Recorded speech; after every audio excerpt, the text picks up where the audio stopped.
कर्जमाफीसाठी 21 तासानंतरही बच्चू कडूंचं आंदोलन सुरूच. नागपूरला छावणीचं स्वरूप. शेतकरी नेते उपराजधानीत एकवटले. आंदोलकांकडून काही काळ रेल रोको.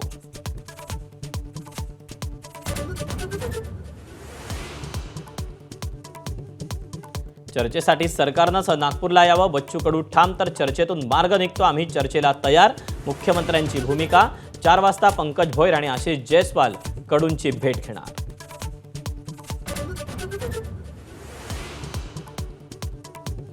दोन दिवसात बावनकुळेंचा भ्रष्टाचार बाहेर काढणार. संजय राऊतांचा इशारा.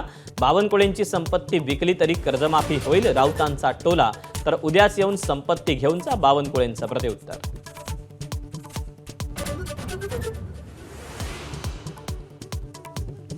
मतदार यादीतील घोळ, ईव्हीएम याबाबत राज ठाकरे उद्या करणार सादरीकरण.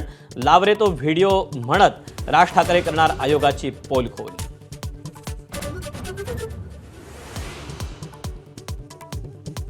एकनाथ खडसेंच्या बंगल्यातून चोरट्यांकडून महत्त्वाची कागदपत्र, सीडी, पेनड्राईव्ह लंपास.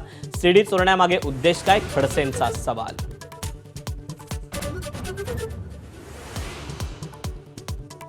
फलटणमधील आत्महत्या केलेल्या महिला डॉक्टरचं हॉटेलमध्ये जातानाचं सीसीटीव्ही फुटेज समोर.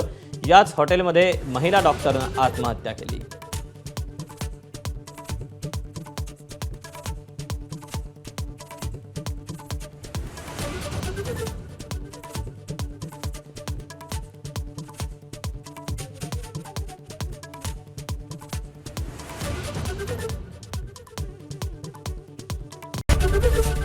एबीपी माझा, उघडा डोळे बघा नीट.